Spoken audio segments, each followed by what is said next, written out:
5. Vamos a continuar donde nos quedamos la semana pasada. Vamos a leer lo que el Señor nos dice a partir del versículo 21. Si me acompañan entonces, Mateo 5, versículos 21 al versículo 26.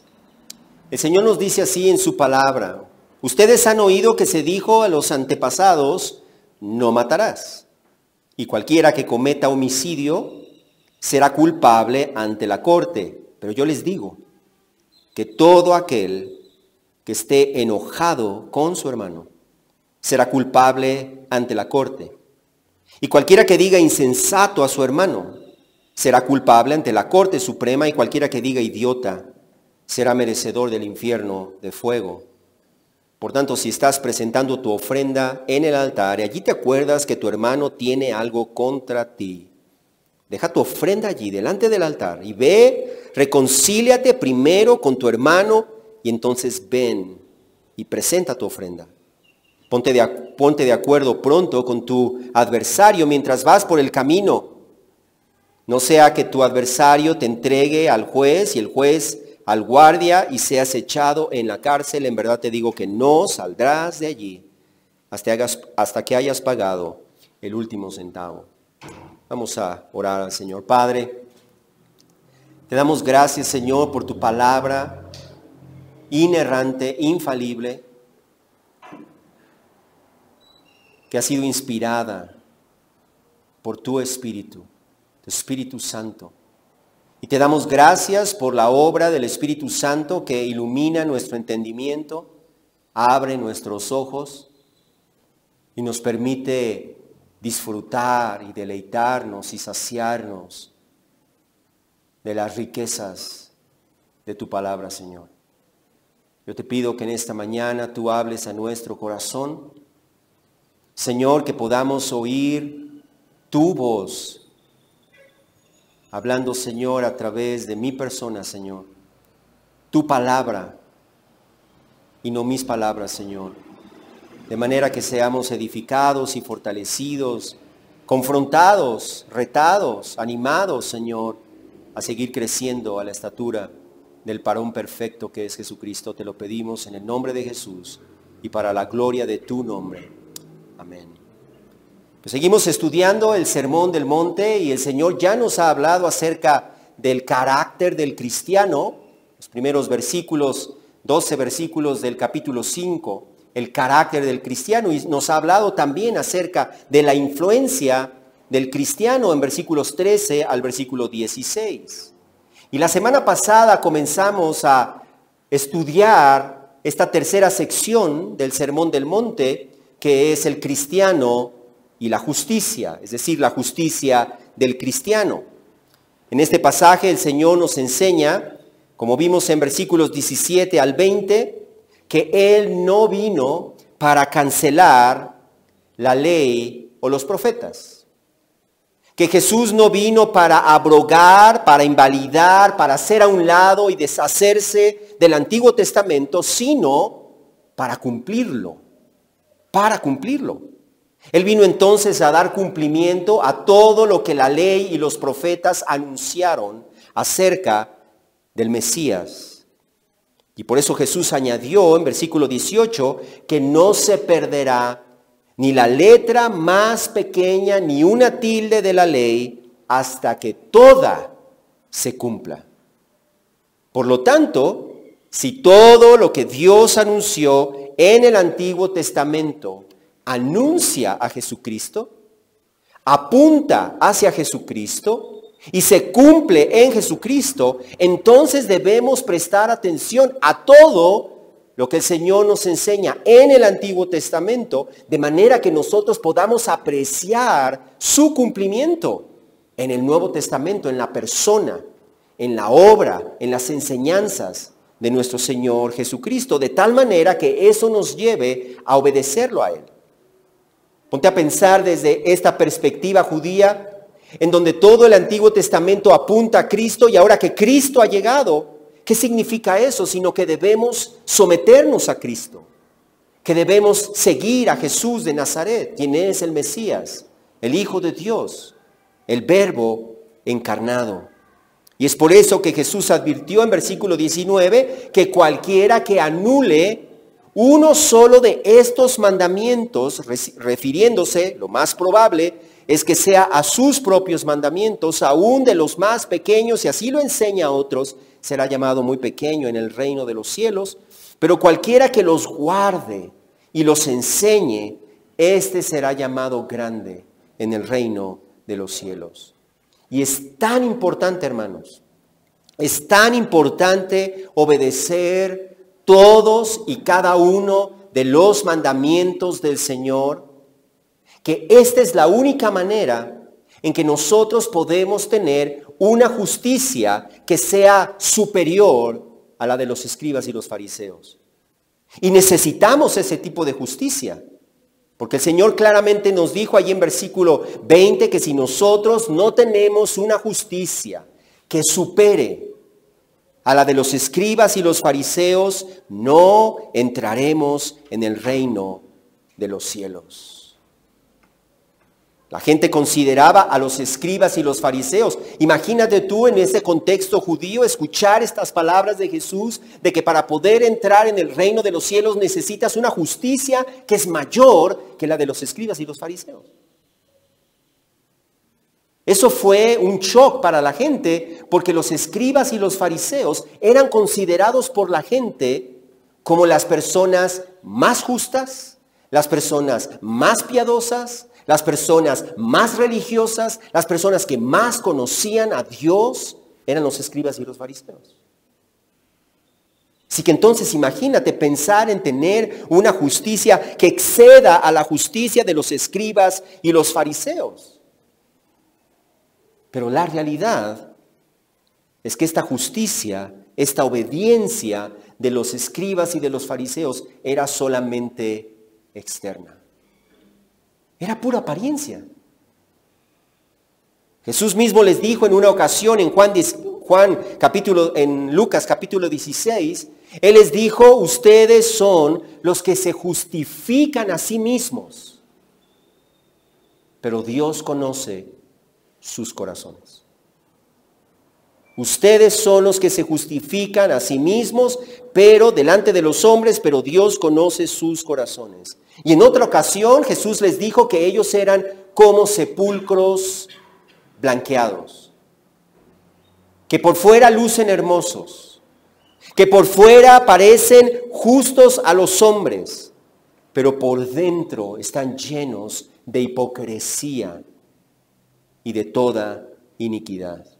Y es por eso que en versículo 21 al 48, Jesús procedió a mostrarnos sus mandamientos y cómo sus mandamientos exceden a la justicia de los escribas y de los fariseos, porque producen una verdadera justicia.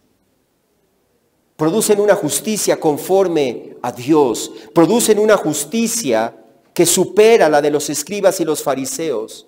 Sin embargo, debemos saber que existe un gran debate. Yo les dije la semana pasada y creo que pudimos comprobarlo en el estudio de la semana pasada, cuán complicado es este pasaje. Desde el versículo 17 hasta el versículo 48, esta es la sección más complicada del Sermón del Monte. Y existe un gran debate sobre qué es lo que Jesús está haciendo en versículos 21 al 48. Muchos cristianos afirman que Jesús estaba corrigiendo las falsas enseñanzas de los escribas y de los fariseos, porque ellos habían distorsionado el significado de los mandamientos de Dios, de tal manera, dicen algunos cristianos, que en versículos 21 al 48 Jesús estaba haciendo una exégesis, es decir, Jesús estaba interpretando, dando la correcta interpretación del propósito original que Dios tuvo al dar los 10 mandamientos.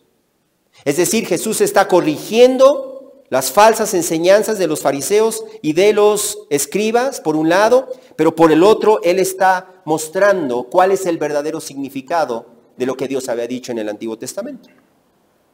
Otros cristianos afirman que más bien Jesús estaba contrastando Los mandamientos de la ley de Moisés, de la ley de Dios en el Antiguo Testamento, con sus propios mandamientos para mostrar que sus mandamientos venían a reemplazar los mandamientos del Antiguo Testamento.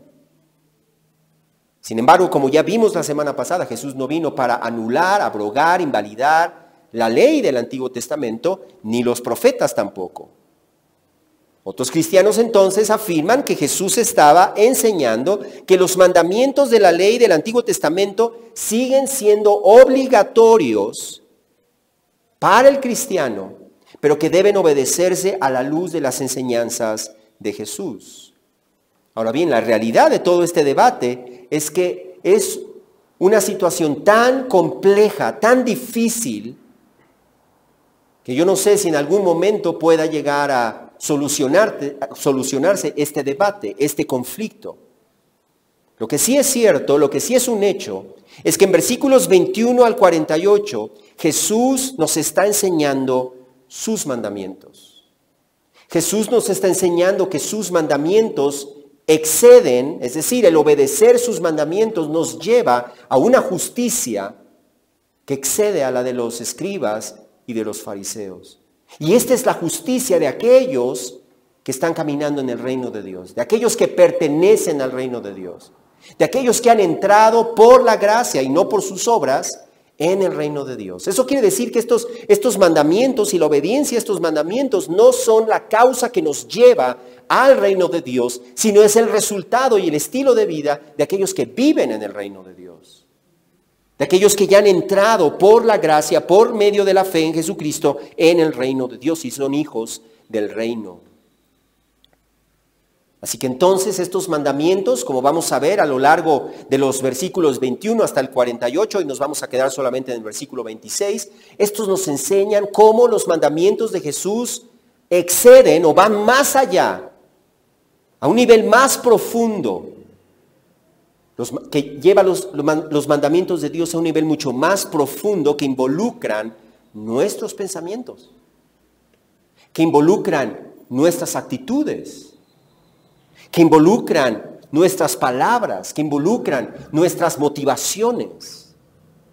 El día de hoy entonces nos vamos a centrar en el primero de estos mandamientos, y este mandamiento es: ten cuidado con la ira y con los insultos. Ten cuidado con la ira y con los insultos. Hay personas que por su temperamento, por su carácter, tienen la mecha más corta. Pues sobre todo ellos deben tener más cuidado, como vamos a ver en este pasaje. Pero aún aquellos que no batallan con la ira, con el enojo, deben cuidar y controlar sus vidas porque tiene graves repercusiones. Vemos en primer lugar cómo Jesús introduce este mandamiento con un mandamiento de la ley de Dios. Dice allí en versículo 21, ustedes han oído que se dijo a los antiguos, no matarás, y cualquiera que cometa homicidio será culpable ante la corte. La pregunta aquí es, ¿qué es lo que está haciendo Jesús en versículo 21? Y las opciones son principalmente dos. Número uno, ¿Jesús está citando directamente la ley del Antiguo Testamento? Esa es la primera opción. O la segunda opción es si Jesús está citando la ley del Antiguo Testamento en relación con la enseñanza de los escribas y de los fariseos. Ahí es donde comienza todo el debate. Porque si Jesús está citando directamente el Antiguo Testamento, es decir, la ley de Dios, al añadir, pero yo les digo, entonces Jesús está haciendo un contraste y Jesús está de alguna manera corrigiendo lo que decía la ley de Moisés. Y sabemos que Jesús no vino ni para abrogar ni para invalidar la ley de Moisés, es decir, los 10 mandamientos, ni la ley de Dios, ni todo lo que está escrito en el Antiguo Testamento, sino a cumplirlo. De allí que entonces personalmente creo que Jesús no estaba citando directamente de la ley de Dios, aunque está citando la ley de Dios, ahorita lo vamos a entender un poco más, sino que Él está confrontando la enseñanza equivocada de los escribas y de los fariseos. ¿Y por qué pienso eso? Número uno, porque el contexto, recordemos siempre que el contexto es rey, el contexto del versículo 21 es el versículo 20 y lo que Jesús dijo antes del versículo 20. Y en el versículo 20 Jesús está hablando acerca de aquella justicia que los cristianos debemos mostrar que excede a la justicia de los escribas y de los fariseos. Eso quiere decir entonces que ellos tenían una justicia que era deficiente, una justicia que era inapropiada, una justicia que era por debajo del estándar de Dios, una justicia que estaba distorsionada. Así que entonces la referencia a los escribas y los fariseos en versículo 20 me sugiere que Jesús está corrigiendo lo que ellos habían enseñado a la gente, los rabinos habían enseñado a la gente. Número 2, yo pienso que Jesús está corrigiendo las falsas enseñanzas de escribas y fariseos, porque la frase "ustedes han oído que se dijo" a los antepasados no es la expresión que comúnmente nosotros encontramos en el Nuevo Testamento cuando se está citando algo que Dios dijo en el Antiguo Testamento. Si tú has leído el Nuevo Testamento, te darás cuenta que generalmente la frase que se usa es "como está escrito", "como está escrito", "tal como está escrito", y frases similares a esas. Pero no vemos nosotros, fuera de Mateo, en este pasaje, nosotros no vemos que se diga "ustedes han oído que se dijo". Número 3, en otros pasajes de Mateo, Jesús corrige algunos de los problemas que precisamente va a tratar en este pasaje. Y corrige a los escribas y los fariseos acerca de su interpretación incorrecta de la ley de Dios y de los mandamientos de Dios. Eso me sugiere entonces que también el Señor en este pasaje está tratando con la falsa enseñanza, con las distorsiones de los escribas y de los fariseos en sus enseñanzas sobre la ley de Dios. Y número 4, algunos mandamientos que Jesús señala en este pasaje, en realidad no son citas de lo que Dios enseñó en el Antiguo Testamento, sino que son distorsiones, y Jesús está confrontando y corrigiendo esas distorsiones, como por ejemplo el que nosotros encontramos cuando Él dice "ustedes han oído que se dijo, amarás a tu prójimo", eso está en la ley, en Levítico, "y odiarás a tu enemigo". Nosotros no encontramos un mandamiento en el Antiguo Testamento que señale que debemos odiar o que los judíos debían odiar a sus enemigos. De allí que entonces todo esto parece sugerir que lo que Jesús está haciendo es que Jesús está corrigiendo las enseñanzas equivocadas de los escribas, de los fariseos, que habían bajado los estándares de Dios para entonces ellos poder justificarse a sí mismos.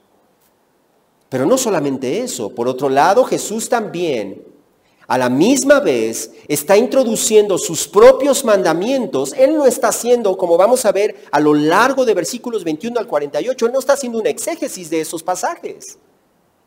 Porque hay muchas de las cosas que Jesús está enseñando al introducir sus mandamientos, cuando Él dice, "pero yo les digo que no había manera de que tú pudieras deducir de los pasajes que Él cita en el Antiguo Testamento", que eso es lo que quería decir Dios con esos pasajes. Así que entonces Jesús no solamente está corrigiendo los errores doctrinales de los escribas y de los fariseos, sino que a la misma vez Él está introduciendo sus mandamientos, mostrando que estos no se oponen con la ley de Dios, que estos no contradicen la ley de Dios, sino que llevan los mandamientos de Dios a un nivel mucho más alto de justicia, a un nivel mucho más profundo en nuestro corazón, al tratar con nuestras intenciones, con nuestros pensamientos, con nuestro corazón. Así que entonces, ¿cuál es el mandamiento? En versículo 21, no matarás, ¿no? Ese es el mandamiento. Sabemos que ese mandamiento está en la ley de Dios. Ese mandamiento lo encontramos tanto en Éxodo capítulo 20, como lo encontramos también en Deuteronomio capítulo 5. Y lo que el Señor está mostrando en ese pasaje es que nosotros debemos tener cuidado de cómo Dios entiende ese mandamiento. Ahora bien, ¿cuántas veces escuchamos a personas decir, yo soy una buena persona, nunca he matado a nadie? Y espero que tú no hayas pensado alguna vez o pienses de esa manera. Pues justamente así es como pensaban los escribas y los fariseos. Ellos creían que eran buenas personas porque no habían asesinado a nadie.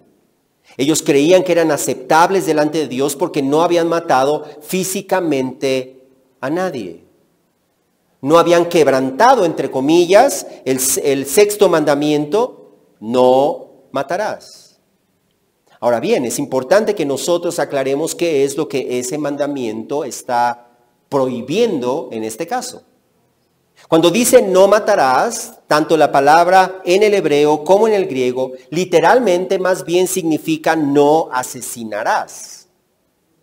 No cometerás homicidio. ¿Y por qué es importante hacer esta distinción? Es importante porque, como ustedes saben, Dios mismo hizo esta distinción en la ley, en el Antiguo Testamento, cuando enseñó la diferencia entre aquellos que accidentalmente matan a una persona, las cuales podían huir a una ciudad de refugio, y aquellas que mataban a una persona de manera intencional, porque ya tenían algo contra ella, porque ya había pleito entre ellos.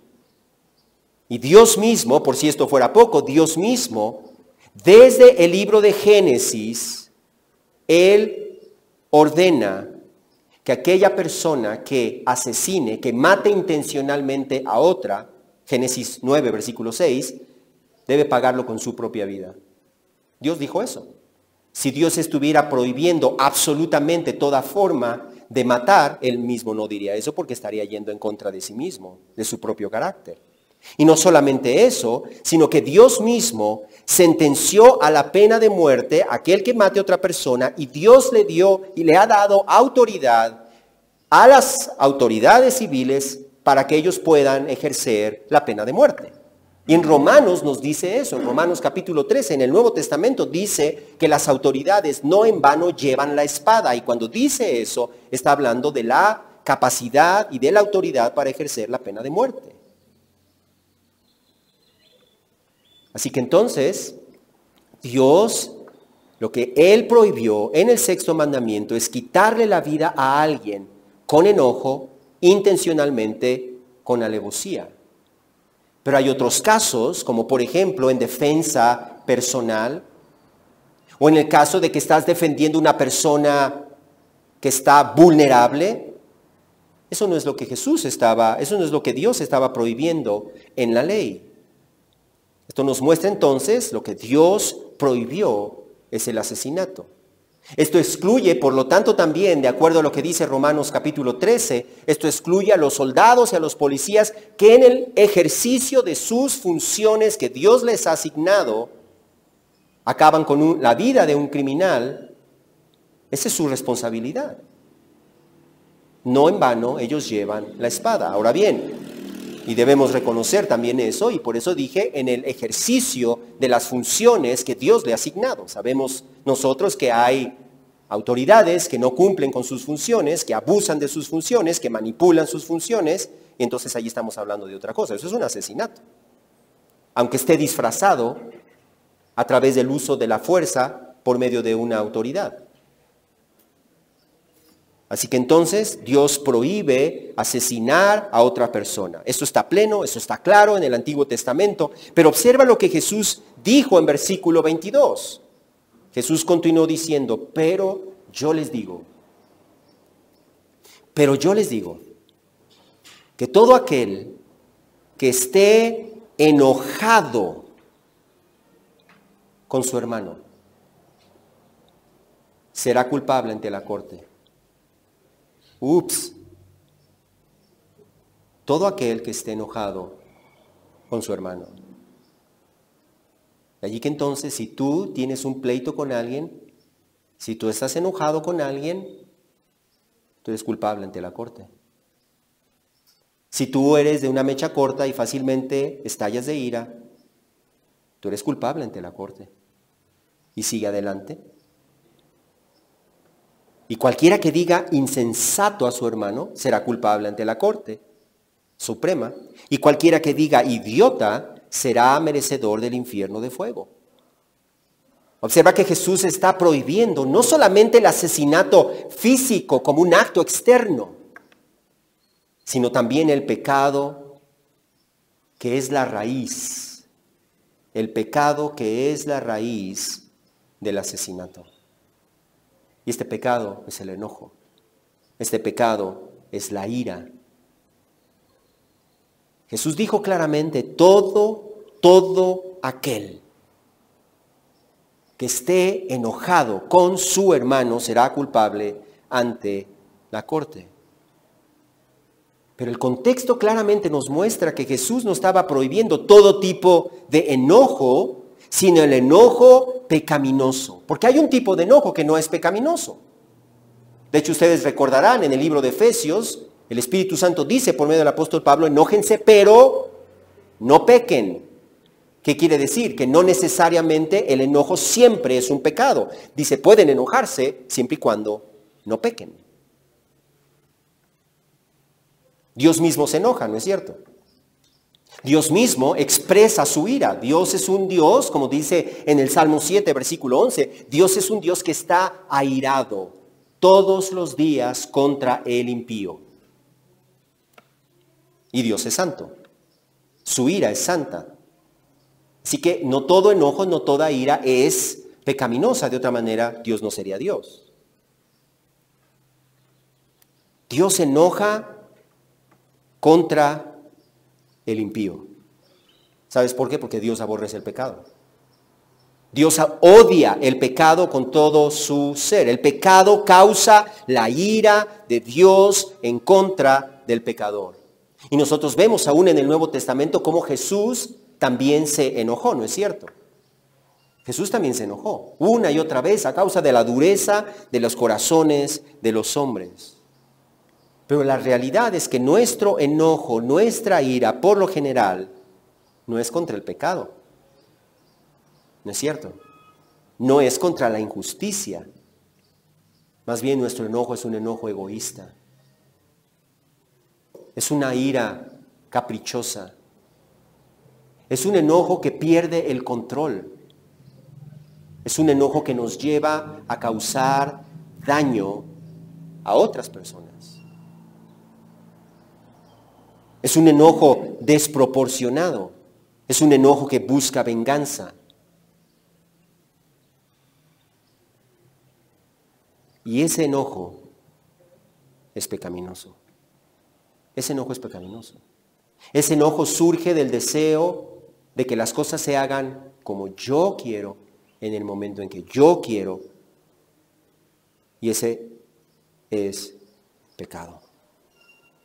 Ese enojo generalmente nos lleva a lastimar a otras personas, a ofender a otras personas, a hacerle daño a otras personas. Y por eso Jesús dijo que quien hace este tipo, que quien se enoja de esta manera, es culpable delante de la corte. Es culpable delante de Dios. No solamente eso, Jesús añadió que cualquiera que diga insensato a su hermano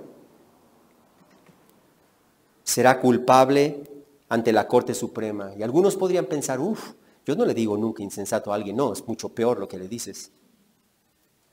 Y si alguien que le dice insensato es culpable ante la Corte Suprema, y si alguien que le dice imbécil o idiota a otro será merecedor del infierno de fuego, entonces creo que tenemos que tener mucho cuidado con nuestras palabras. Ahora bien, esas expresiones insensato y el otro que es idiota en la cultura judía de los tiempos de Jesús eran una ofensa, eran un insulto que humillaba, que insultaba, que denigraba a la otra persona. Así que Jesús está prohibiendo todo tipo de ofensa, insulto, palabras que denigran, que humillan, que degradan a otras personas.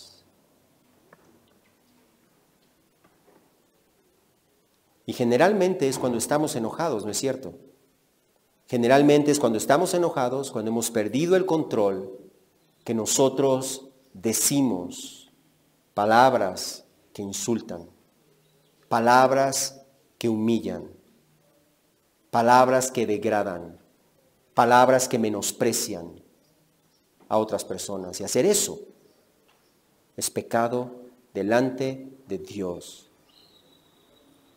Y para dejarlo más claro acerca de su gravedad, es homicidio delante de Dios. Obviamente no es lo mismo que el acto de quitarle la vida a alguien, pero es la raíz. Es la raíz. Y quien no controla su enojo, quien insulta a otros con su boca, ofende a otros con su boca, daña a otros con su boca, es culpable delante de Dios. Es un asesino en potencia. Es un asesino en potencia. Y por eso Jesús dejó claro que te hacen merecedor del infierno de fuego. Así de graves. Así de graves. Eso nos muestra que la corte de la que está hablando allí no está hablando de una corte humana, está hablando de la corte delante de Dios, el cual conoce nuestros corazones, nuestras intenciones. Él ve lo que nadie más ve. Es por eso que en Efesios 4:26 el Señor nos dice, enójense, pero no pequen. Fíjate bien, enójense, pero no pequen. No se ponga el sol sobre su enojo. No se ponga el sol sobre su enojo. Ni den oportunidad al diablo. ¿Cuántas veces damos oportunidad al diablo y permanecemos enojados contra una persona por días, por semanas, por meses y algunas personas hasta por años? No quiero ver a fulano, no quiero ver a sutano. Perdóname, quien está haciendo eso está pecando contra Dios. Es un homicida en potencia. Tiene las raíces del homicidio en su corazón. No debemos darle oportunidad al diablo. No hay que olvidar que Gálatas 5 nos dice que la ira, el enojo pecaminoso es una de las obras de la carne. No procede del Espíritu eso. Es una de las obras de la carne. Y Él nos aclara allí en Gálatas capítulo 5 que quien practica estas cosas y cosas semejantes a estas no heredarán el reino de Dios. Así de grave es. Es que yo así soy. Es que siempre ha sido así. Es que mi padre, mi madre eran así. Pues al que está en Cristo, nueva criatura es, ¿no es cierto? Las cosas viejas pasaron. Si tú estás en Cristo, las cosas viejas pasaron, incluyendo esas cosas viejas. Y eso, ese fuego que surge dentro de ti, debe ser controlado. Porque eso representa no quien tú eres ahora, sino quien tú eras antes. Es el viejo hombre que está tratando de resurgir y tomar control de tu vida. Y tú debes tomar control de él.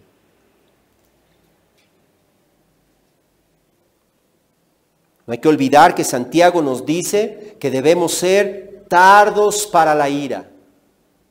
Escucha estas palabras, tardos para la ira, lentos para enojarse. ¿Por qué? Porque la ira del hombre no obra la justicia de Dios. Tu enojo no obra la justicia de Dios. Mi enojo no obra la justicia de Dios. Es pecaminoso mi enojo.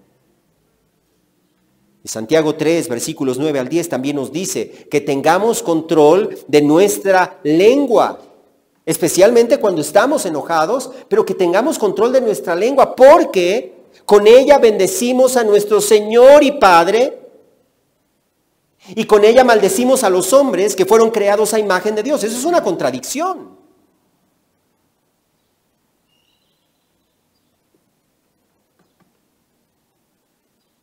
De una misma fuente proceden bendición y maldición, hermanos míos.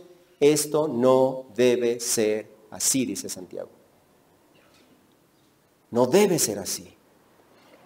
Y por eso Colosenses 3:6 también nos dice, o Colosenses 3, nos dice, desechen también todo esto, ira. Desecha la ira. Enojo. Desecha el enojo. Es basura. No te apropies de eso. Te destruye. Malicia.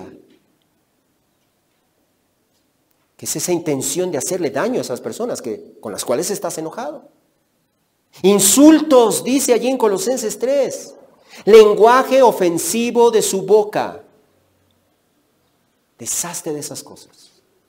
Y jamás digas, es que me hacen enojar. Jamás le digas a la otra persona, es que tú me haces enojar. Porque la forma gramatical del verbo que Jesús está usando allí nos indica que somos nosotros quienes decidimos enojarnos por lo que hace la gente. La decisión es tuya. La decisión es tuya. Tú decides enojarte, tú decides estallar, tú decides perder el control. Y no podemos echarle la culpa de nuestras acciones a otras personas. Tú debes aprender a ser responsable de tus palabras, de tus acciones, porque Dios te hace responsable de tus acciones. Dios te hace responsable de tus palabras. Jesús mismo dice que Él no contestó insulto por insulto. Y nosotros debemos seguir sus pisadas, ¿no es cierto? Y podemos hacerlo, sí podemos hacerlo. Si tú estás en Cristo, puedes hacerlo. Porque el Señor nos ha dado un espíritu de dominio propio. Y uno de los frutos del espíritu es ¿qué? Dominio propio. Si tú dices es que yo no puedo, lo que estás diciendo es que yo no soy cristiano. Es lo que estás diciendo, no soy cristiana. Y Dios es un mentiroso.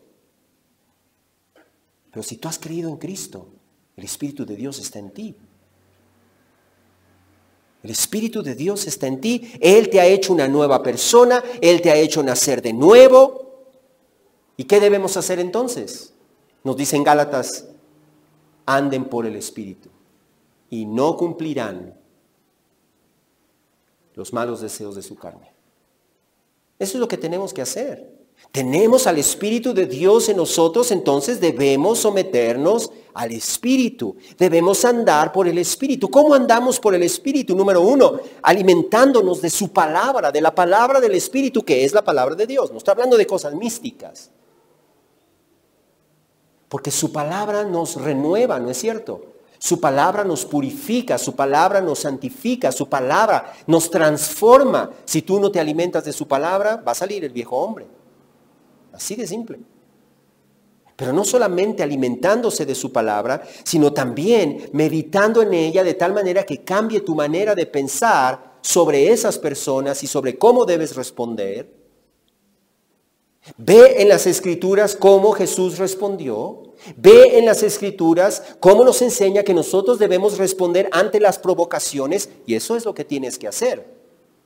Entonces lee su palabra, guarda su palabra, medita su palabra, cambias tu manera de pensar con su palabra y entonces actúas en base a su palabra y no a tus emociones, porque tus emociones van a seguir siendo ese sentir de fuego súbito que te lleva a ofender, a insultar, a agredir.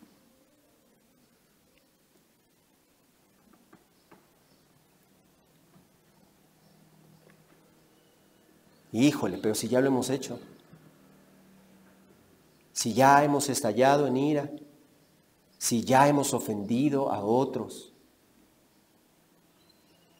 ¿qué debemos hacer?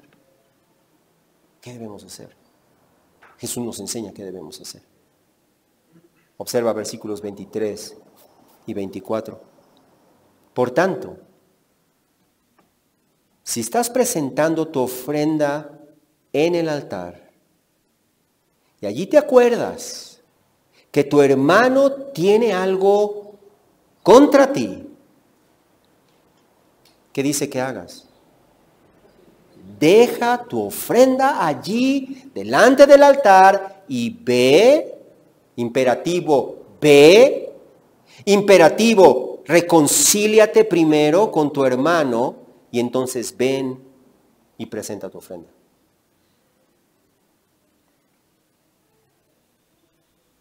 Observa qué fue lo que dijo Jesús que debemos hacer. Si has pecado contra alguien, enojándote de una forma pecaminosa, ofendiendo a esta persona, a este hermano en Cristo, y cuando digo un hermano en Cristo, digo porque el corazón es tan hábil para librarse, así como los escribas y los fariseos, comenzando en nuestro hogar. Comenzando en nuestro hogar, porque cuando pensamos acerca de nuestro hermano en Cristo, pensamos en los que están allá afuera, pensamos en los que están en la iglesia. Pero ¿qué tal de tus hermanos en Cristo que están en tu casa? Tu esposo, tu esposa, tus hijos, tus padres.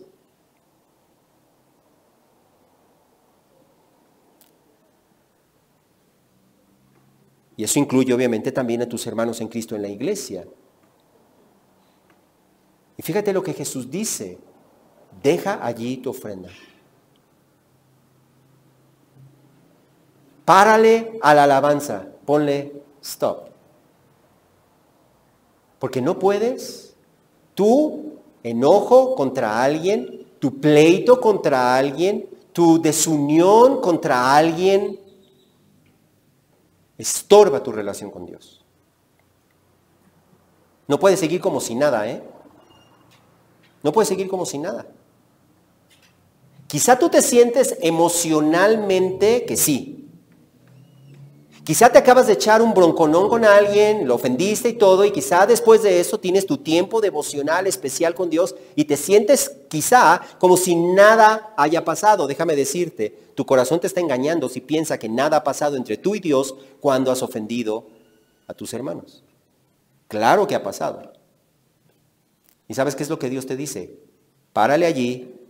Salte del cuarto, ve y arréglate, reconcíliate con tu hermano al cual tú has ofendido, al cual tú has dañado, al cual tú has insultado, con el cual tú estallaste en ira.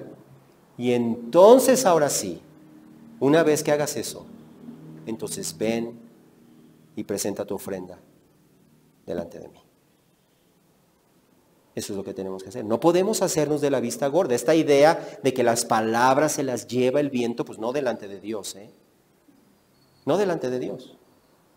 Tienes que ir y arreglarte. Tienes que ir y eso implica entonces pedir perdón.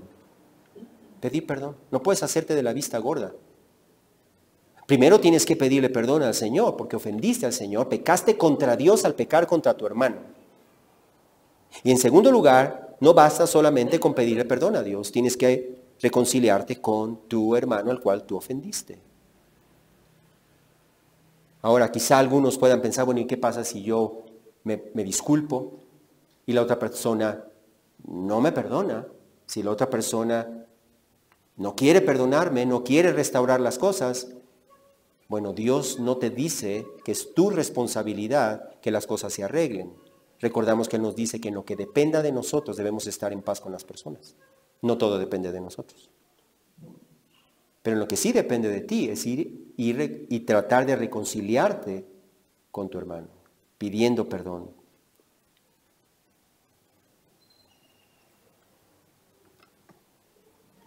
Y los imperativos son muy claros. Los imperativos te señalan a ti, dice, ve. No dice, me voy a esperar a que mi hermano, mi hermana, si él me dice algo, entonces sí me voy a disculpar. No dice eso, ¿verdad que no? Al menos en mi texto no dice eso.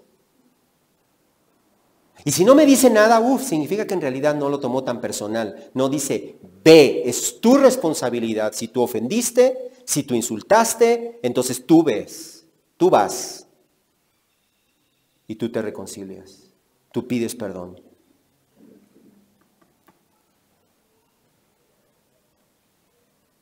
No hacer eso, hacerme de la vista gorda, no pedir perdón, no reconciliarme con aquel a quien he ofendido, agredido, insultado, es algo tan grave que Jesús dijo, me lleva al infierno. Me lleva al infierno.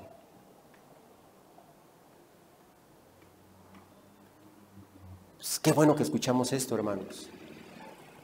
Y quizá algunos piensen, bueno, próximo año.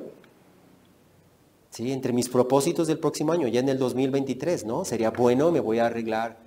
Y entonces Jesús nos enseña la urgencia de reconciliarnos pronto en versículos 25 y 26. Escucha, Jesús concluye diciendo, ponte de acuerdo pronto. ¿Cuántos de nosotros no entendemos la palabra pronto?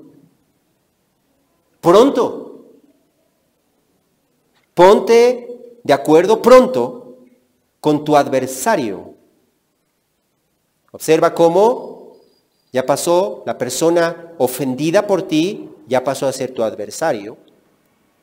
Mientras vas por el camino, no sea que tu adversario te entregue al juez, el juez al guardia, y seas echado en la cárcel. En verdad te digo que no saldrás de allí hasta que hayas pagado el último centavo. ¿Te das cuenta de la urgencia? Y te das cuenta de la importancia y de la gravedad de que tengas que hacerlo pronto. Dice, hazlo mientras vas por el camino. ¿Cuánto va a durar tu camino? Yo no sé. Yo no sé cuánto vaya a durar. Hazlo pronto. Mientras vas por el camino. Porque ¿qué pasa si no lo haces? No sea que tu adversario te entregue al juez. Y sabemos quién es el juez, ¿no? Y sabemos que el juez es imparcial, ¿o no? Dios es imparcial. Dios no tiene favoritismos. Y Dios es santo, Dios es justo. Y entonces te entregue al juez, y el juez te entregue al guardia, y serás echado en la cárcel. Observa cómo está hablando de condenación. Todo el contexto está hablando de condenación. Está hablando el contexto del infierno de fuego. Está hablando el contexto de ser echado en la cárcel. Está hablando de condenación y una condenación que es eterna.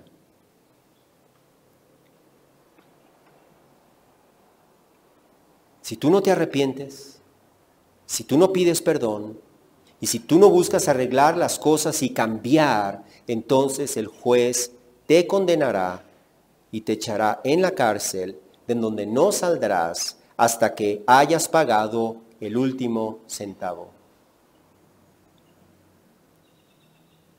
¿Pero qué significa eso? De ser echado en la cárcel hasta que haya pagado el último centavo. Literalmente dice allí, jamás saldrás. De hecho, son dos negativos en el texto griego, dos negativos. Jamás saldrás hasta que pagues el último cuadrante, dice literalmente. Ahora bien, lo interesante de esto es que culturalmente, la persona que era echada en la cárcel porque tenía una deuda con su adversario, es porque no tenía con qué pagarla. Si tuviera con qué pagarla, pues la pagaba y se saldaba la deuda.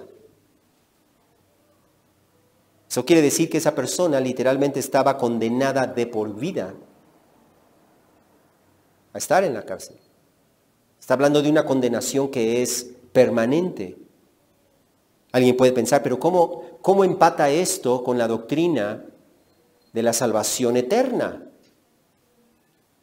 Pues claro que empata y no contradice la doctrina de la salvación eterna. Porque aquella persona, aquel cristiano o aparente cristiano, que no se controla, que fácilmente estalla en ira, que esa es su manera de actuar, y que ofende a otros, insulta a otros, esa es su manera de actuar, con su manera de vivir está demostrando que en realidad no es cristiano. Entonces no está hablando de un cristiano que pierde su salvación, está hablando de alguien que está engañado pensando que es un cristiano, que es como los escribas y los fariseos, que cree que es una buena persona porque no ha matado a nadie, pero ¿qué tal con su boca? ¿Qué tal con sus actitudes? ¿Qué tal con su enojo? Y esa persona, si no muestra un cambio progresivo en su vida, si no muestra las señales de un arrepentimiento genuino, esa persona está demostrando que en realidad jamás ha sido cristiana. Así que entonces, hermanos, la raíz del asesinato es el enojo. Y a mí me encanta lo que hace Jesús, porque si nosotros, yo siempre le digo a la gente en consejería, si tú quieres evitar un pecado, no puedes poner los límites inmediatamente en donde está el pecado. Tienes que poner los límites más allá del pecado, porque no quieres caer en el pecado. Y la raíz del asesinato es el pecado del enojo. Así que entonces, el que se enoja y fácilmente estalla es un asesino en potencia. Porque la ira es un sentimiento que nos hace perder el control. Y por eso es pecado. Por eso es pecado. Y los cristianos debemos aprender a trabajar con controlar nuestro temperamento. El Salmo 37, versículo 8 dice eso, no deja la ira, abandona el enojo, no te irrites, dice, porque solamente harías lo malo. Solamente harías lo malo. Así que entonces, enójate, tienes permiso de enojarte contra el pecado, contra tu propio pecado, contra el pecado y la injusticia que se comete en este mundo, contra todo aquello que se opone a lo que Dios dice. Pero, no estalles en ira. No permitas que el enojo te controle. No permitas que el enojo tome control de tu vida y te lleve a ofender, a insultar, a lastimar o a permanecer enojado contra una persona por más tiempo. No se ponga el sol sobre tu enojo.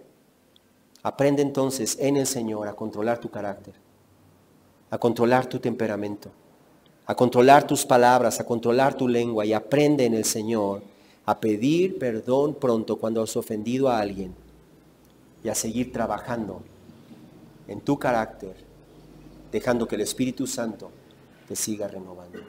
Cuán maravilloso es el Señor, que nos señala nuestro error, que pone el dedo en la llaga, pero Él también nos da la medicina.